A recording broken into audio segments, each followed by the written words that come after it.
Boa noite, pessoal. Sejam bem-vindos a mais um encontro no Devaneios no Café. Nosso encontro aqui para sairmos do óbvio. E hoje, homenageando esse espaço tão importante cultural que é o SEI, onde nós temos a nossa casa, onde nós devaneamos aqui.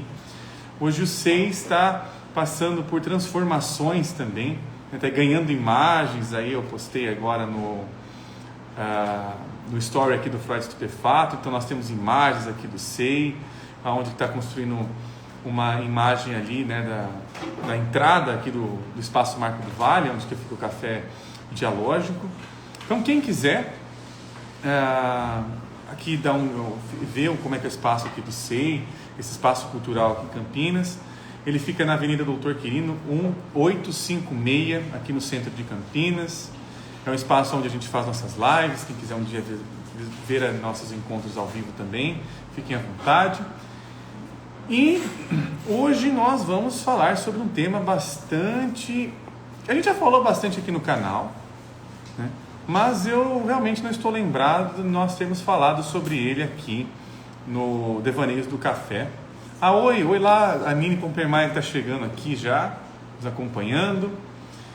E nós vamos falar sobre um tema que a gente já falou bastante, inclusive já fiz até uma vez um mini curso sobre, né, que é o tema dos sonhos. Mas hoje vamos tentar olhar um pouco de uma outra maneira, né? Vamos tentar ali sair um pouco do que a gente já trabalhou, do que a gente já visualizou sobre, ou até mesmo voltar para esse ponto, mas não com o mesmo olhar.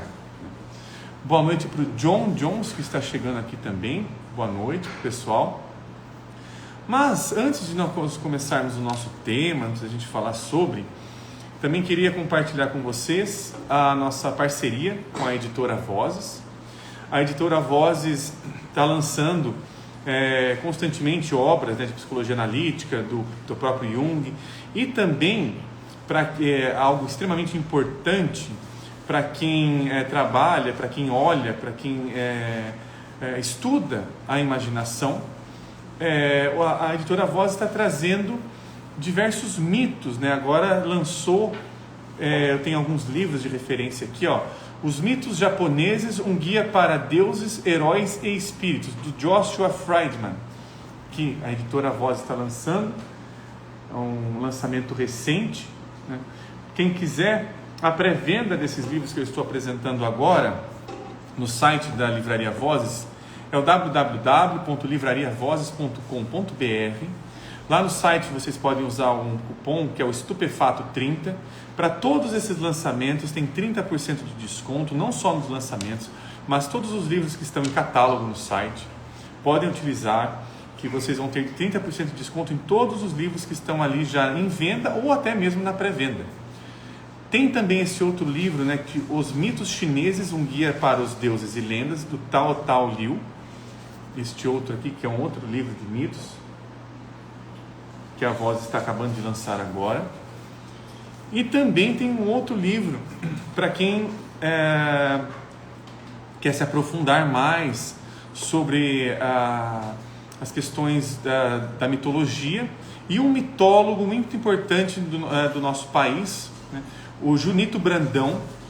Inclusive meu professor, que eu faço grupo de estudos junto com ele, o professor Walter Boechat, é um dos organizadores deste livro, que é o Junito Brandão e seu legado na mitologia, um semeador no campo das humanidades. Esse também é um outro lançamento da Voz que estou apresentando para vocês, sobre a obra, né, o que o Junito Brandão traz em relação aos estudos de mitologia, sua visão em relação à mitologia, que é extremamente importante, né? O Junito Brandão, ele faz também a compilação, né, dos dicionários, o dicionário mítico etimológico. Então, apresento para vocês essas obras, todas elas estão no site da Vozes, vocês podem ali encontrar com desconto, com o nosso cupom, né, o Estupefato30. E também hoje nós vamos utilizar um livro também que é da editora Vozes, mas este aqui, por enquanto, ele não está mais à venda. Esse daqui ele foi parado de editar, mas eu vou utilizar alguns olhares que ele nos apresenta para a gente ter aqui um olhar reflexivo sobre o nosso tema de hoje, que é os sonhos. Vamos sonhar hoje. Então, acho que o mais importante para a gente começar aqui a olhar para os sonhos é de que nós, o tempo todo a gente tem aqui trabalhado, a gente já falou inclusive em algumas lives, sobre uma palavra que ela é compreendida na mítica grega de uma forma diferente da qual nós temos o significado dela, que é a palavra verdade. Vou começar a falar sobre isso um pouco, depois eu vou fazer algumas pequenas leituras de alguns trechos do Revendo a Psicologia, vou apresentar o livro para vocês. Mas o que nos interessa em relação ao sonho não é o nosso olhar para o sonho, né? Inclusive, há um livro do Hillman, do James Hillman, que chama O Sonho e o Mundo das Trevas, onde o Hillman ele percebe que em toda a psicologia, naquele momento que ele estava escrevendo o livro, que também é importante, O Sonho e o Mundo das Trevas é um livro que fecha uma trilogia de livros, que começa com o Mito da Análise, tem o Revendo a Psicologia, e fecha com O Sonho e o Mundo das Trevas, e O Sonho e o Mundo das Trevas, inclusive, está reeditado, já está disponível também na livraria Vozes. Então, é um olhar para a clínica, e o Hillman vai olhando cada vez mais, ele termina ali o olhar dele, não termina, mas ele fecha, ele conclui, ele percebe uma esfera importante em relação a esse olhar clínico, que é o olhar que os sonhos, que olhar que os sonhos nos trazem. Então, algo interessante é que nós temos uma psicologia já vindo de Freud, de Jung, e de outros diversos autores, que nos entregam sempre um olhar em questão para os sonhos, um olhar interpretativo. Só que o olhar interpretativo, ele nos leva para um lugar, e esse lugar é o nosso mundo diurno, ou seja, a partir do momento em que nós estamos interpretando um sonho, o centro de interpretar um sonho é que ele tem que ser útil para a minha vida diurna. Então esse sonho está falando o quê? Então o que eu tenho que fazer com essa imagem? Então o que eu tenho que fazer com isso? Então, o que acaba acontecendo é que esse olhar mais interpretativo para o sonho geralmente nos leva para uma sobreposição do ego, ou seja, da nossa concepção, da nossa consciência habitual, sobre imagens que se apresentam de uma forma estranha, diferente, adversa, bizarra, assustadora, fantástica, maravilhosa, e todos esses efeitos, essas qualidades desses efeitos que traz a própria imagem sobre si mesma, acabam sendo suavizadas, acabam sendo inclusive colocadas num aspecto de funcionalidade. Para que isso funciona? Será que no aspecto de se é bom ou se é ruim? E a gente perde essa essência da qualidade do relacionar-se com essa imagem, né? Então, nós não vamos aqui tentar olhar e interpretar sonhos, né? Até porque quando nós interpretamos um sonho, ele morre, né? Ele não vai até onde ele tem que ir, que é diferente aonde eu quero que ele vá, né? Porque aí eu estou sempre imaginando que aquela imagem que se apresentou para mim de uma maneira que me incomoda de alguma maneira, que me traz ali um não conhecimento sobre mim mesmo, eu perco a relação com ela, eu perco a potência da relação com ela também, o que ela traz sobre si. Então esse é um aspecto importante para olharmos para o sonho, a sua autonomia. Puxando inclusive algumas das lives anteriores que nós estávamos conversando, a partir do momento em que enxergamos qualquer imagem, qualquer pessoa, qualquer coisa, né? Porque o sonho não é simplesmente estou dormindo, tá? Nós não estamos falando desse tipo de sonho apenas. Boa noite para a Flá Regina, que está chegando aqui também. O sonho é um olhar que nos é entregue sobre a realidade, sobre, entre aspas, a realidade, né? Sobre aquilo que nós estamos vivenciando a respeito. Então o sonho nos coloca, ele pinta o que está acontecendo de uma determinada forma, ele entrega ali um cenário. Boa noite para Eliane, claro, que está chegando aqui também, o pessoal está chegando agora. Então, o sonhar não é simplesmente o sonhar literal, apesar de ser também, né, de você estar dormindo e tudo mais. Mas é este olhar para o mundo e para as coisas que as enxerga poeticamente, as devaneia, né, colocando inclusive, né, aqui vou até ler aqui uma parte aqui. É uma contemplação, né? Pensando poeticamente aqui, estou pegando uma parte aqui da obra da Ana Martins Marques. O sonho é uma maneira de contemplar o mundo, ou uma maneira do mundo ser contemplado nos atravessando, né? Então aqui é boa noite para a Valéria. A Lígia já tem uma pergunta aqui, deixa eu ver. Boa noite, o sonho sempre realiza uma fantasia? Boa noite para a Gleide também, que está chegando aqui, né? E então o sonho sempre realiza uma fantasia? Eu acho que a minha visão, né, Lígia, né, a respeito disso, que a gente vai se tentando sempre firmar ali uma concepção de um autor, né? Essa é uma questão ali do Freud, que fala da realização de um desejo e tudo mais e tal. Mas talvez, sobre essa perspectiva que a gente está tentando olhar hoje, o sonho ele nos apresenta uma realidade cheia de fantasias. O sonho nos apresenta, é diferente, né? Uma realidade infestada de fantasias, né?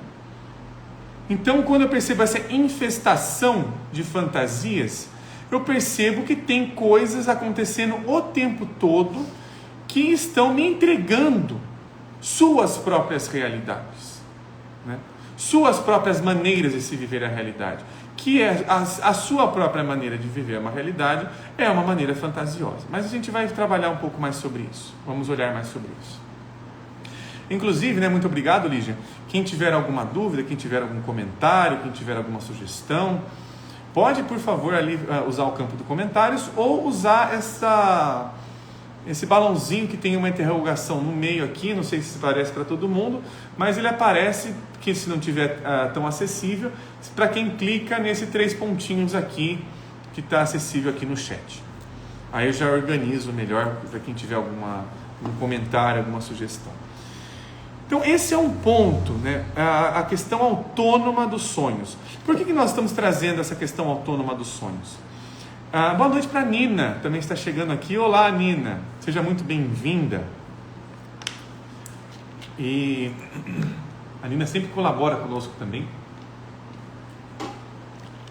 Ela já fez um devaneio junto com a gente. A Nina e o professor Éder foram os estreantes do Devaneios no Café, que a gente fez um encontro juntos aqui.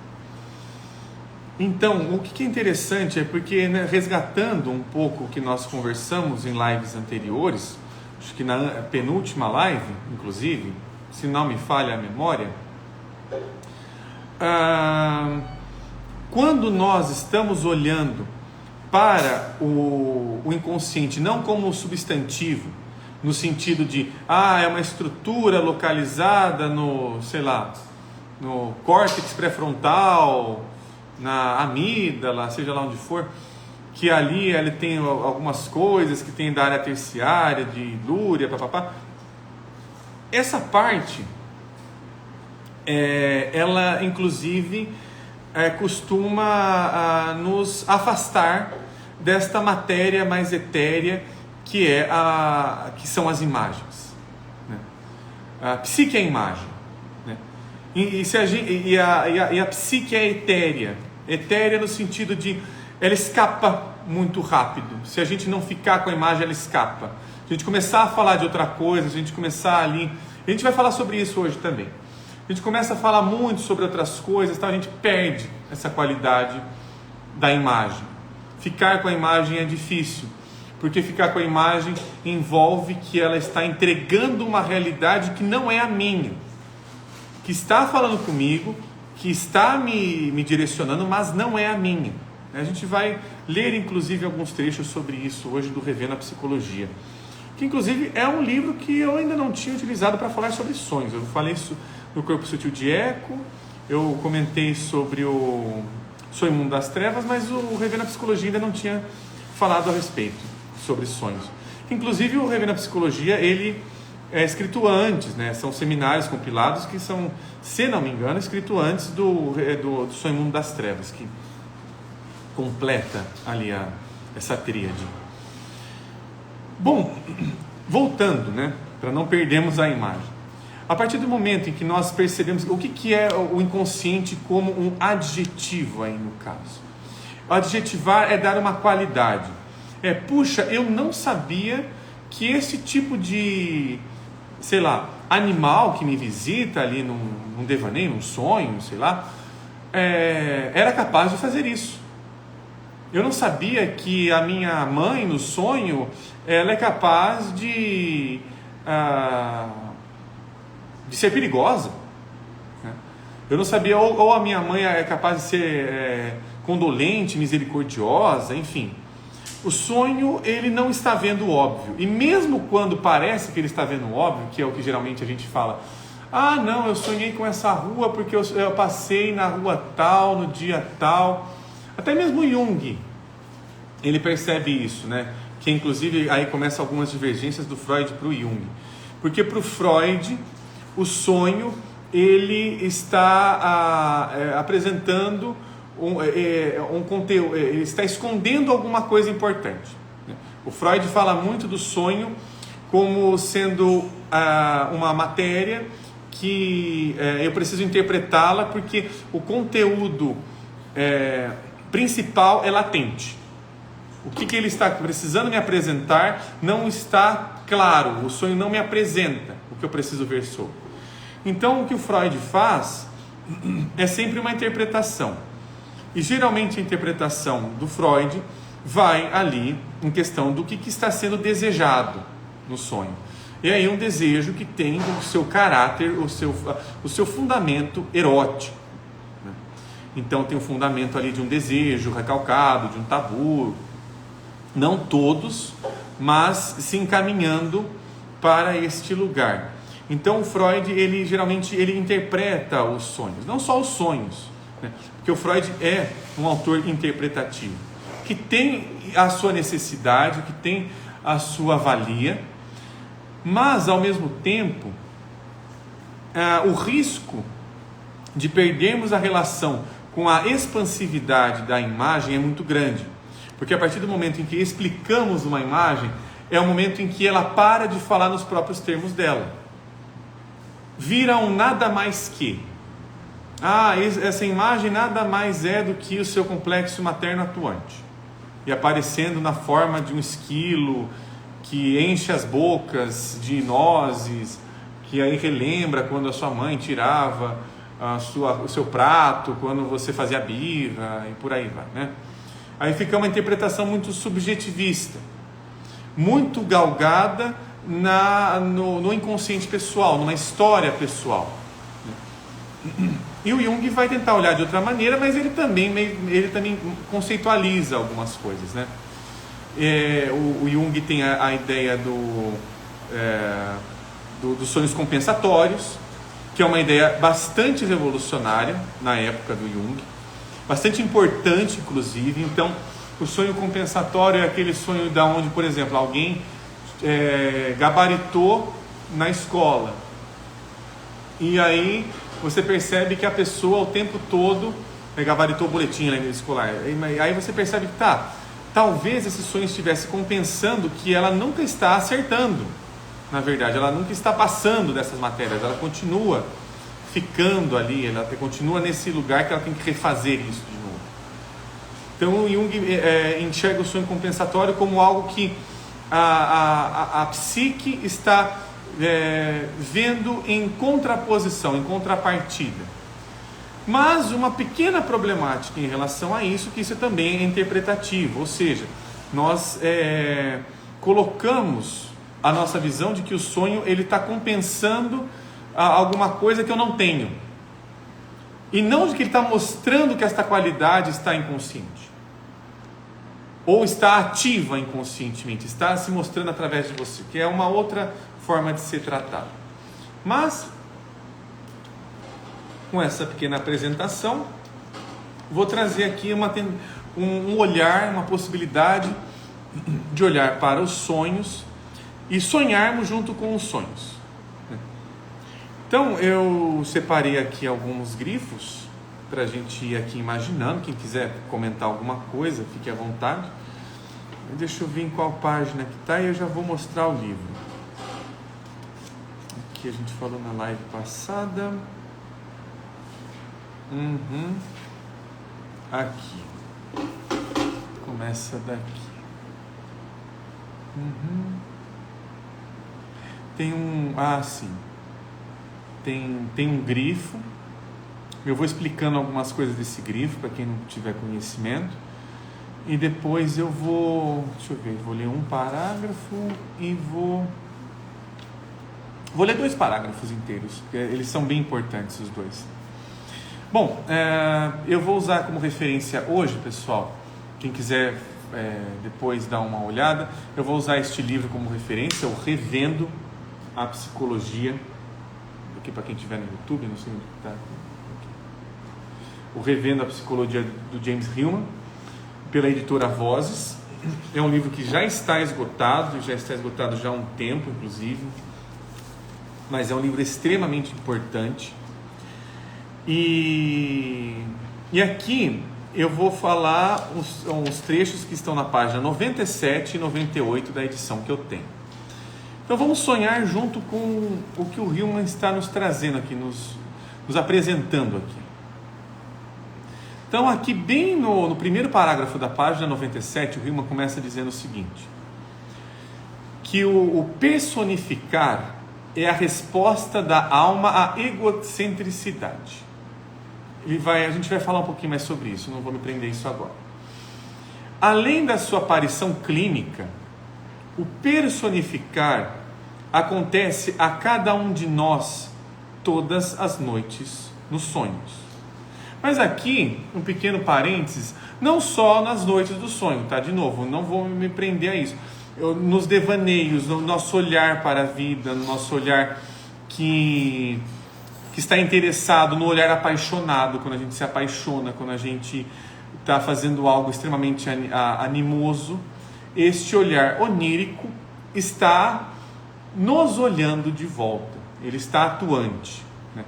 Não é só esse olhar mais único aqui de estar dormindo, não nesse sentido. O estar dormindo, digamos assim, é o que nos coloca mais intimamente conectados com o que nós conhecemos como sonhos, mas esses momentos obscuros, né, noturnos, aparecem no dia também, porque eles não são um local fixo, eles são lugares psicológicos que se apresentam, encontram suas noturnidades, seja lá onde for e até mesmo no dia, né? Os devaneios, inclusive, é uma palavra que fala sobre isso. O devaneio é daydream, né? Se a gente for traduzir por inglês. O sonho é o melhor modelo da verdade, da verdadeira psique, né? O sonho é o melhor modelo da verdadeira psique, porque ele mostra vários estilos de consciência copresentes em uma cena. Esses estilos estão incorporados em pessoas que estão confusas umas com as outras. Então, os psicólogos dizem: os sonhos mostram para você seus conflitos. Mas conflitos pressupõem desejos. Olha aqui, quem tinha perguntado sobre desejo. Pontos de vista, estilos completos de personalidades diferentes daquele do complexo do ego. estes nós vemos no drama do sonho, que também é uma crítica ao complexo do ego, a partir do ponto de vista dos outros membros da trupe. Ou seja, essas outras pessoas oníricas, esses outros personagens oníricos, estão olhando para o ego e estão falando: olha, tá chatão, tá incomodando, né? Você ser o principal aqui, né? Você não está dando espaço. Normalmente as personalidades secundárias na vida vigem, encontram seu caminho para criticar a lei do ego somente através de interferências sintomáticas ou psicopatologias. Olha que interessante aqui, fazendo uma pequena pausa também, depois a gente vai comentar mais. As psicopatologias são então, olhando para o que o Riemann está nos trazendo aqui, eu entendo o seguinte: psicopatologias é o sonho invadindo, o sonho entrando com os seus termos através da minha vida. Porque o que é uma psicopatologia senão algo que me faz sofrer, algo que está fora do meu controle, mas ao mesmo tempo ele é irresistível. Eu não consigo não olhar desta forma. Eu preciso olhar dessa forma. Eu preciso olhar para as coisas dessa maneira. Isso me arrasta. É quase como se eu estivesse sendo obrigado a olhar dessa maneira. Então as psicopatologias são olhares que estão o tempo todo sonhando. Isso inclusive é interessantíssimo, porque isso aparece clinicamente também. Quando nós estamos ali diante de um sofrimento, de uma psicopatologia, nós percebemos que ali a própria narrativa parece muito uma narrativa onírica. Parece que a pessoa está falando de algo e fala: nossa, isso aqui que ela está falando parece tão irreal. Sim, ela está vivendo um sonho, mas ela não está participando desse sonho. Ela está achando que está participando desse sonho, enquanto na verdade o sonho está o tempo todo capturando o olhar dela, olhando para ela, não permitindo com que ela olhe de volta, né? Ou seja, é um olhar que nos impede de refletir, nos complica para refletir. O patologizar nesse caso é necessário por conta disso. Nós percebemos o que está nos atravessando, mas a gente vai chegar um pouquinho lá, a gente não vai aprofundar tanto nessa ideia, ela vai muito longe. Vou terminar esse parágrafo e aí eu já vou ler alguns comentários que eu vi que estão aqui. Mas, nos sonhos, elas viram a mesa e mostram ao ego suas limitações. É o que as psicopatologias fazem conosco. Ela diz: olha, você, né, citando Freud, não é senhor da sua própria casa. E você não é senhor da sua própria casa porque você não percebe que talvez você nem esteja em casa, ou que a sua casa é povoada por pessoas as quais você nem talvez conheça, nem esteja interessado em conhecê-las. Isso é muito interessante, no sentido de se eu não realmente estiver interessado no o que alguém em casa está fazendo, eu vou sempre achar que aquela pessoa, eu vou me defender até, achando que ela é de uma determinada forma. Então eu sempre explico alguma coisa para deixar de vê-la. A explicação é uma maneira de deixar de ver aquilo. Se eu deixo de ver aquilo, eu achei, ufa, não existe mais. Isso que estava me incomodando, essa ideia meio deturpada, tal, não está me incomodando mais. Mas o que não adianta colocar as coisas para debaixo do tapete se a gente vai tropeçar o tempo todo nelas também, né? E aqui, deixa eu parar um pouquinho para ver alguns comentários. Deixa eu subir, que já tem até uma caixinha aqui já, deixa eu ver. Sobe. Nossa, foi longe aqui. Ah, tá. Deixa eu achar um comentário que teve aqui. Aqui. Teve um comentário da Nini. Precisamos desacostumar o olhar interpretativo para não matar a imagem dos sonhos. Ou nós precisamos também de um olhar poético, Nini, para apreciarmos mais o sonho. Inclusive a gente vai chegar um pouquinho lá. Quando nós apreciamos, quando nós percebemos a estadia, a apresentação de uma figura, ela mesma nos indica que, tem que tomar cuidado, porque eu não estou mais no meu terreno. né?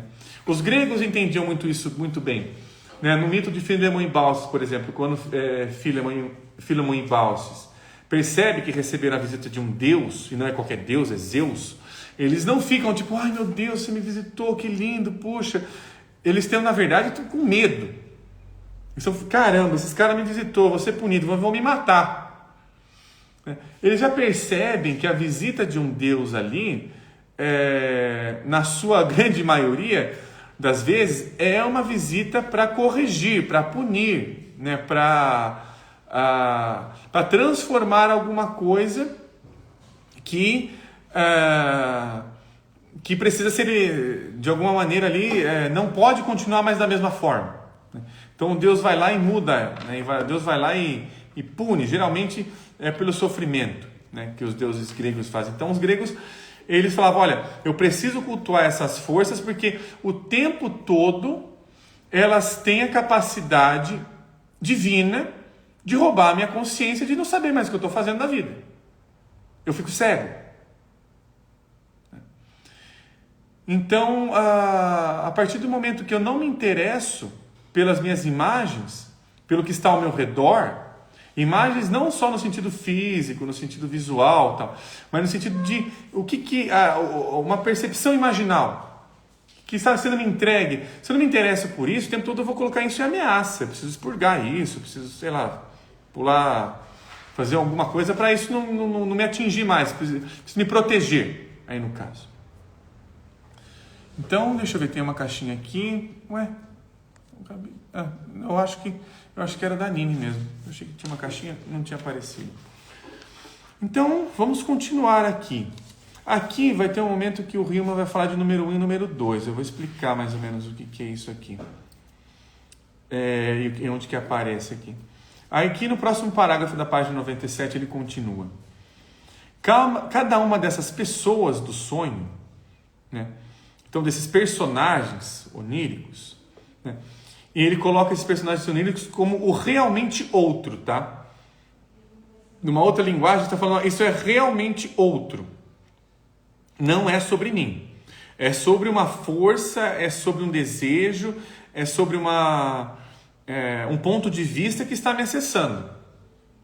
Que eu não tenho, que eu não tenho o controle sobre isso. Eu não consigo controlar sobre isso. E aqui ele fala, cada uma dessas pessoas do sonho influenciam a personalidade habitual, né? Que nós também chamamos, assim como Jung, de personalidade número 1. Então, essa referência que o Hillman está colocando é de um livro do Jung chamado Memórias, Sonhos e Reflexões. Nesse livro, o Jung, né, numa entrevista com a Nia Fé, ele vai comentando ali com ela que ele vai percebendo que na vida toda dele tinham duas personalidades conversando com ele. E não, tá, pessoal? Eu já ouvi isso já em alguns lugares, tal, mas isso é um erro de caminho ali no caso, né? Porque o que acontece? Não é um anjinho diabinho, tá? Porque senão a gente demoniza algumas coisas, a gente entra na questão do bom e do mal. Eu já ouvi em alguns lugares colocar que isso daí é um anjinho diabinho. Porque se a gente coloca a questão de anjinho diabinho aí, a gente vai estar fazendo um ego service de novo, né? A Ana Luz está comentando de qual livro você está lendo os trechos. Ana, eu vou reapresentar aqui o livro para você, Revendo a Psicologia, do James Hillman, tá? Estou na página 97 dele, da editora Voz aqui. Então eu estou lendo, essa é a minha referência de hoje, né? Então, voltando, a personalidade 1 e a 2, que ele se refere ali, o Jung no Memórias, Sonhos e Reflexões, ele refere-se à consciência habitual que ele tem, a consciência mais diurna, podemos colocar nesse sentido, mais factual, mais você tem que fazer isso, porque isso daqui você tem que ganhar vida, tudo mais e tal. E tem a personalidade número 2, que está interessada em outras coisas, né? Que, digamos assim, seria essa consciência mais noturna. Ou este olhar, não sei se tanto consciência no caso, mas este olhar para a vida mais noturno, que está imaginando ela de uma outra esfera. Ela está ali olhando com outros interesses para a vida, né? Então, a personalidade número 1 seria o que a gente chamaria ali, né, do nosso ego habitual, nosso ego heróico. E a número 2, né, para quem quiser se aprofundar mais, pode ler ali o Memórias, Sonhos e Reflexões, que inclusive está nos primeiros capítulos que o Jung vai comentando. E a número 1, então, está a esse serviço de que as coisas funcionem, né? Essa é a nossa personalidade. E agora, essa personalidade secundária é uma personalidade que eu não tenho domínio sobre ela. Ela o tempo todo está falando, e se você fizer isso aqui? E se você testar acolá? Óbvio, para nós que temos uma mente mais monocentrada, né, monoteísta, nós vamos encarar isso como um demoninho, né? Alguma coisa desviante e tudo mais. Porém, isso não é um demonizado, coisa do tipo. Isso é um interesse outro. Alguém em mim olhando de uma outra forma para a mesma questão. Traz ali uma outra questão para a mesma questão, né? Então, isso seria essas personalidades que o Hillman está trazendo aqui. Aqui, continuando. Número 1, geralmente dá as regras do dia a dia. Número 1 é bastante responsável, contínuo e reconhecido socialmente. Quando olha no espelho, ele vê o mesmo corpo familiar. Ou seja, ele está sempre vendo as coisas da sua característica mais apresentável, né? É um olhar que, digamos assim, não sonha. A personalidade número 1 aqui é um que não está sonhando. Ele quer ganhar a vida. O interesse dele é de ganhar a vida. Por isso que ele é heróico. Agora, as personalidades secundárias estão aptas a serem fragmentárias, inconsistentes, intermitentes, usualmente sem sanções sociais. Ou seja, ela não está importando com moralidades. O olhar, esse olhar mais dessa personalidade secundária que ele está trazendo aqui, ele está interessado em outras coisas. Ele não está se preocupando se isso é bom, se isso é ruim. Ele está interessado na potência do que está sendo visto. Então, nesse sentido, o Hillman diz: o sonho é o espelho onde elas mostram a si mesmas e seus corpos têm muitos níveis surpreendentes de realidade. Como número 1, nós temos um nome, um voto, um número de identidade. Embora a nossa realidade psíquica total seja múltipla e possa ser fragmentada, nós sentimos essas outras personalidades e as definimos como papéis. Mãe, amante, irmã, bruxa, velha, enfermeira, esposa, criança, ninfa, anfitriã, escrava, rainha, prostituta, dançarina, sibila, musa. Mas podem existir papéis sem pessoas para encená-los? Chamá-los papéis e jogos é em si um jogo com o qual o número 1 pode negar a autonomia dessas personalidades e mantê-las todas sob o seu controle. Olha que interessante isso daqui. Ele está dizendo aqui que aqui o Hillman está tentando se aproximar de uma linguagem que realmente fale psiquicamente. Então, a partir do momento em que eu coloco essa visão como um papel, como um conceito, como uma, como um joguete, como uma fabricação, como uma ilusão, né? Essas palavras que elas são utilizadas para retirar a potência daquilo que está apresentando para mim a sua própria personalidade, ao seu próprio modo. Minutinho.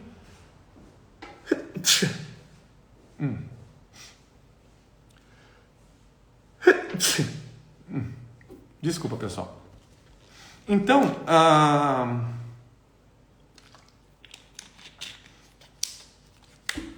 o que o Hillman repara aqui é de que nós precisamos ter um cuidado com a linguagem que nós utilizamos para falar sobre essas imagens, porque a linguagem que nós utilizamos pode ser uma linguagem defensiva, pode me afastar daquilo com que esta realidade está se apresentando sobre sobre o seu próprio fator, sobre a sua própria condição. Não é sobre você, é sobre mim. Isso, inclusive, é muito importante psicologicamente. Quando eu percebo que alguma imagem está apresentando a sua realidade, ela está realmente apresentando a sua realidade, não a minha realidade. A gente vai, inclusive, ler um trecho sobre isso, muito importante. Deixa eu ver se ele está aqui já. Ou está na próxima? Está na próxima página aqui. Na verdade, é a próxima folha, mas bem. Então, a gente vai chegar lá, né? Deixa eu ver, teve uma pergunta aqui que eu não li. Passou, peraí. A do Hawking. Olha o Hawking participando. Olá, Hawking. Existe também um corpo secundário? A gente pode colocar que existem corpos, ali, ou corpos oníricos, Hawking. Que estes corpos oníricos são secundários porque, não só porque, mas eles estão interessados, não é em ganhar vida. Tá? O sonho, inclusive, ele é algo que está interessado naquilo que traz, inclusive, o mundo dos mortos. Mas que mundo dos mortos é esse? É um mundo que tem uma potência para falar a verdade livremente, né? Inclusive, isso é uma citação do Rosário Fernandes, que é um mitólogo português, se eu não me engano. Rosário Fernandes, ele escreve sobre isso quando ele fala sobre a catábase, né? Ele fala que os mortos, né, que o sonho é o mundo dos mortos, é o mundo daquilo que não está vivo, não está funcionando no mundo em vigília, no mundo cotidiano, está olhando para as coisas como alguém ali que está numa atividade onírica o tempo todo. Então, esses corpos, né, eles estão ali falando livremente. Ou seja, eu não tenho a pretensão de te arrumar, eu não tenho a pretensão de tomar a sua vida, seu espaço. Eu quero falar sobre mim, né? Eu quero mostrar a minha importância. Goste ou não, eu vou estar aqui, né? É uma matéria etérea, ela não tem matéria. Não adianta a gente recalcar. O recalque é uma ilusão que a gente tem em relação ao tratamento com as nossas próprias imagens. Nada é possível, nesse sentido que nós estamos trazendo hoje, ser recalcado. Porque é uma ideia ainda de um controle que o ego tem. De que o ego tem uma potência para ali, né, colocar imagens fora da consciência. Né? Ela estira da consciência. Ainda é um ego service, ainda é um self-service, pensando no inglês.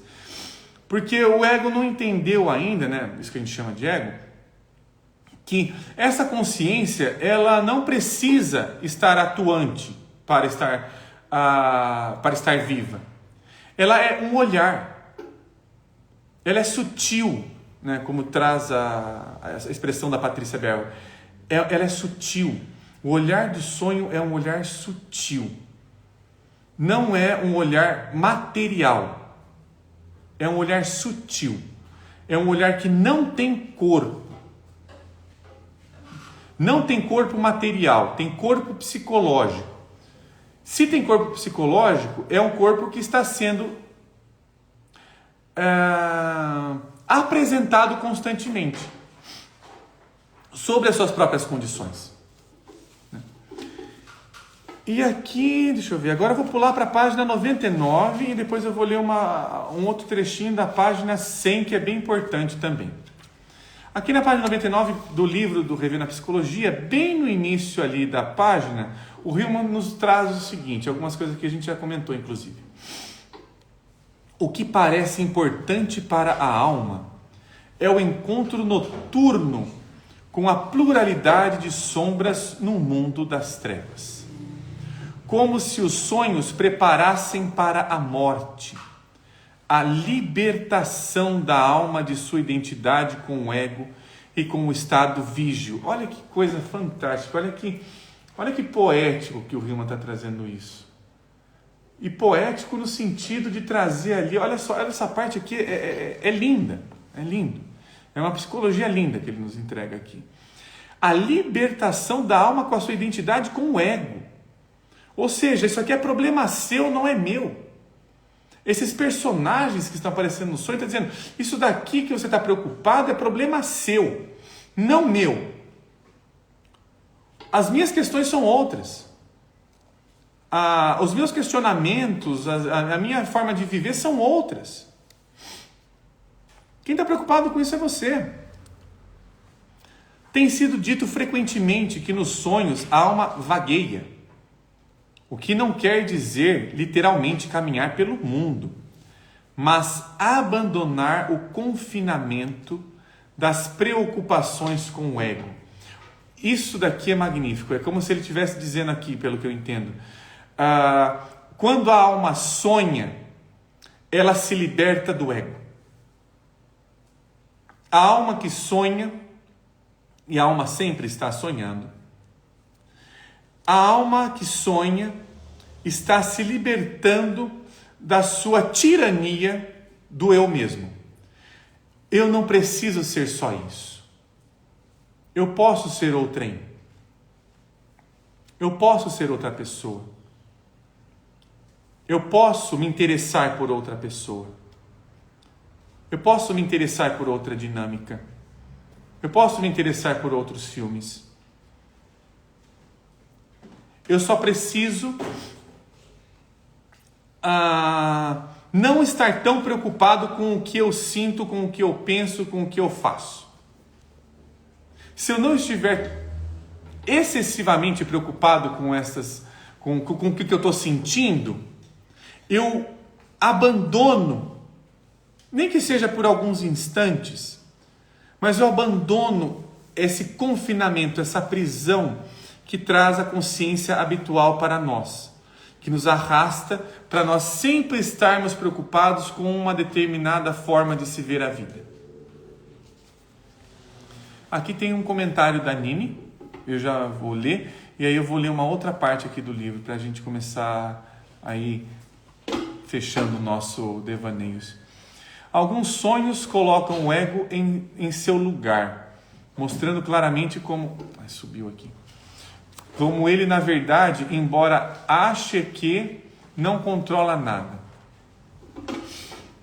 Na verdade, Nini, todos os sonhos estão, na verdade, mostrando que o ego não está na sua casa, né? Quando a gente está sonhando, a gente não é... De novo, eu vou citar um exemplo que eu já citei em outras lives, né? Não é o que a girafa está fazendo na praia. É o que eu estou fazendo na praia da girafa. A praia é dela. É o lugar dela. Então não é o que eu estou... Então, o que eu estou fazendo ali no mar que tem os golfinhos. Não é o meu mar, é o mar dos golfinhos. O que eu estou fazendo no mar dos golfinhos? Aí a gente coloca uma relação onde a gente está no lugar do outro nos sonhos. Do extremamente outro nos sonhos. E estar naquele lugar, de alguma forma, faz alguma coisa diretamente comigo, não indiretamente, né? Ou seja, diretamente estar no mar me coloca numa sensação de calmaria, né? Ou seja, o Bachelard fala melhor, né, sobre isso. Que quando nós estamos sonhando com o nosso próprio elemento, nós estamos ali em casa. Então, quando alguém ali se sente muito bem, né, em estar, sei lá, numa discussão acalorada com alguém, a pessoa percebe ali que tem uma matéria do fogo, que ela está na sua própria casa. Então, ou seja, tem um elemento, né, fundamental ali, né? Tem um elemento principal, vamos colocar dessa maneira. Não é o único, mas estar neste elemento principal eu sonho melhor. O sonho nos apresenta isso. Quando eu estou no meu elemento principal, eu sonho melhor. Isso é Bachelard. Então eu percebo que quando eu estou nesse meu elemento principal, parece que eu estou em casa. No mar, num apartamento de 2 dormitórios, um lugar mais intimista, numa casa de campo que tem animais em florestas ao redor. Cada um tem o seu tipo de elemento, né? Que os gregos chamariam de o Deus que visita ao mais, aí no caso, né?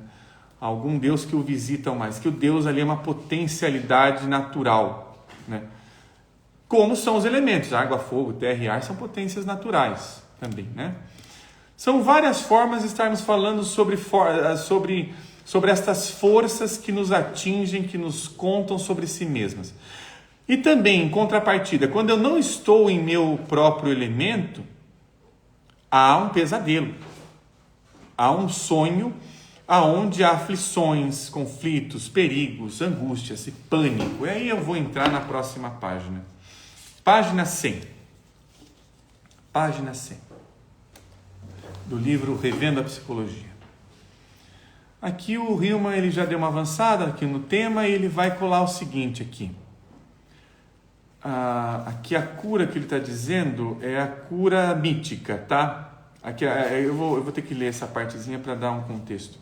Então, é 99 e 100 aqui, pessoal. O sonho curativo, que o final da 99, tá? Depois da página 100. O sonho curativo é um ritual asclepiano de cura através do dormir dentro do templo. Isso requeria, nos tempos antigos, ser tocado pelo Deus em pessoa ou na sua forma de cobra ou cão.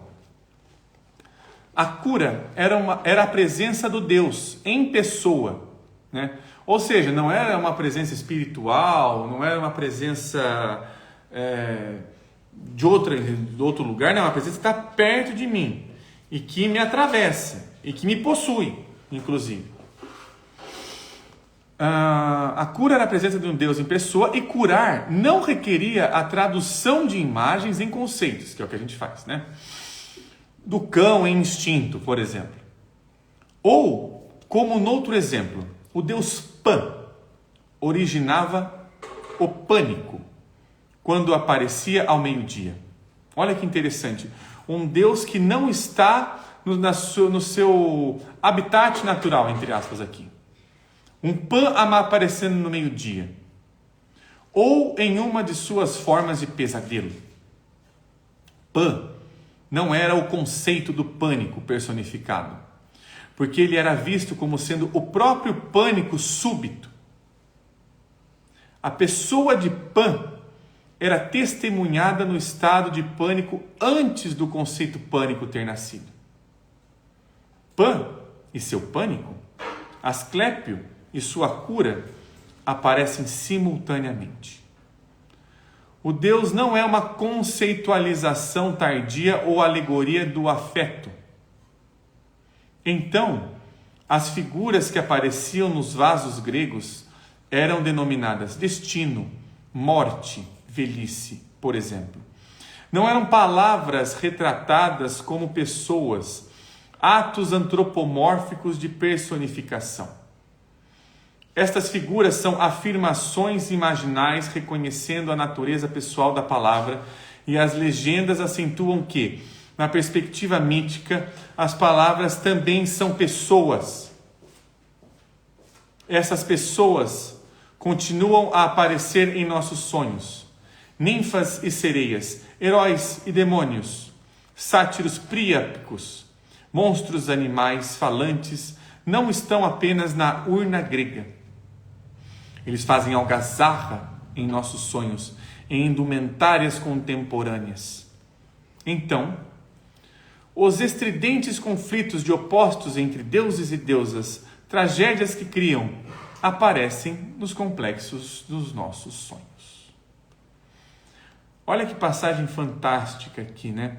Olha que interessante, ele colocando aqui que a palavra é a pessoa. Ou seja, ele está dizendo aqui que as palavras têm vontade própria e apresentam realidades próprias. E não vejo lugar mais verdadeiro para que isso se apresente na poesia, por exemplo. Né? para a gente aqui imaginar um pouco o que o Hillman está trazendo sobre essa palavra já ser uma pessoa, ela é uma pessoa, ela apresenta a sua própria realidade. Vou ler uma poesia. Deixa eu só achar lá aqui.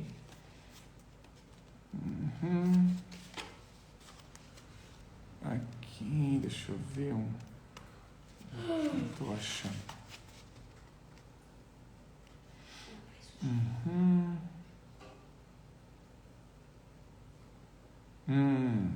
Tá.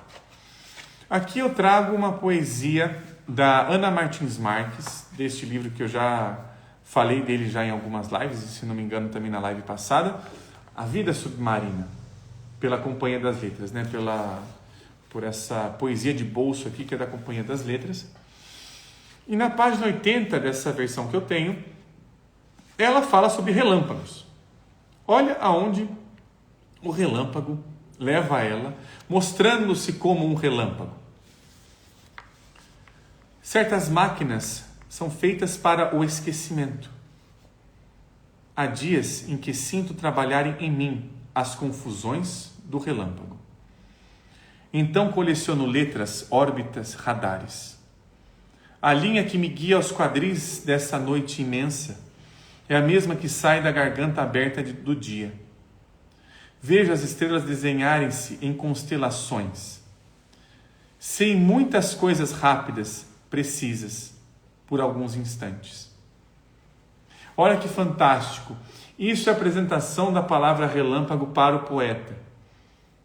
O relâmpago aqui não é mais só um evento na natureza que dá quando tem acúmulo de nuvens, sei lá, acúmulos nimbus, e aí causa um efeito estratosférico de um carregamento de energia que causa uma descarga e tal. Não é sobre isso. Não é sobre isso, porque esta é uma verdade, ou é uma apresentação do mundo que não fala, o relâmpago não está falando comigo, com a minha qualidade de relampejante. Quando a poetisa traz, sei de muitas coisas rápidas, precisas por alguns instantes, ela está vendo o brilho de algumas coisas apresentarem como um relâmpago, como um insight, como a gente considera na psicologia. E esses insights são relampejantes, ao mesmo tempo que eles se apresentam, eles são formidáveis e fulminantes. São lampejos, né? Eles trazem ali uma consciência que fulmina até mesmo algumas consciências habituais, corriqueiras, né? Mas ele é instantâneo, ele é daquele momento. O relâmpago é aquela luz daquele instante, que se apresenta naquele instante. E isso é fascinante, né? Não à toa nós temos esse fascínio ali ao ver um relâmpago. Ele é sempre fascinante de alguma maneira. Aqui acho que tem alguma pergunta aqui da Ana. Tem uma pergunta aqui da Ana, acho que deixa eu ver se dá para responder ela rapidinho. Nós estamos terminando o nosso encontro.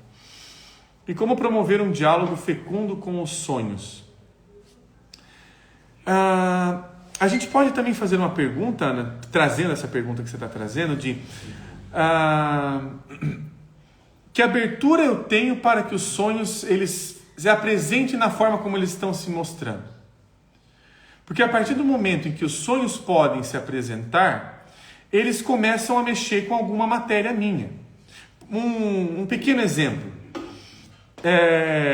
Eu acho que eu já cheguei a citar sobre esse exemplo. Tem um diretor japonês, agora não vou lembrar qual que alguém já falou em alguma das lives, que ele sentiu uma necessidade de filmar alguns sonhos que ele teve, uma série de sonhos que ele teve, da mesma maneira como ele sonhou. Então, a partir do momento em que eu estou em contato com essa matéria onírica, ela me provoca de alguma maneira. Se nós não estivermos preocupados em explicá-la, ela movimenta alguma coisa aqui em mim, talvez não seja tão comum. Se eu estiver sonhando, talvez eu me interesse mais em estar fazendo algo fora do habitual. Porque é isso que o sonho está fazendo, está sempre olhando para as coisas fora do habitual, está interessado profundamente em tudo que está sendo apresentado. A rua pela qual eu passei não é a rua que eu estou sonhando, não é a mesma rua. É uma rua que está sendo vista profundamente. Alguma coisa passou ali, alguma coisa foi vista ali. Né? Aqui a Nini está falando, Akira Kurosaka, na verdade. Akira Kurosaka é o diretor destes filmes aqui que eu acabei de citar. Muito obrigado, Nini. Então, pessoal, aqui foi um pouquinho dos devaneios, aqui foi um pouquinho aqui para a gente trazer esta matéria onírica para nós aqui refletirmos. Tentei não explicá-la em nenhum momento. E ficamos com essa provocação aí, vamos ficar com essas provocações que trazem os devaneios. E, né, eu peço, inclusive, desculpas para quem eu não consegui ali atender, que teve alguns comentários que eu não consegui ler, mas já estourou o nosso tempo, né? Então, pessoal, quem quiser dar alguma sugestão de temas para a gente estar conversando aqui no Devaneios do Café, por favor, fiquem à vontade para utilizar ali o direct da página. Aí eu vou acolhendo, né, da maneira possível os comentários, as sugestões que vocês vão trazendo. E nós vamos aqui continuando citando o nosso querido Abu Janra, Caminhando no Incerto. Bom, pessoal, muitíssimo obrigado à colaboração de todos que estão participando aqui ao vivo e também para quem está assistindo essa live gravada. E nos vemos semana que vem. Tchau, tchau!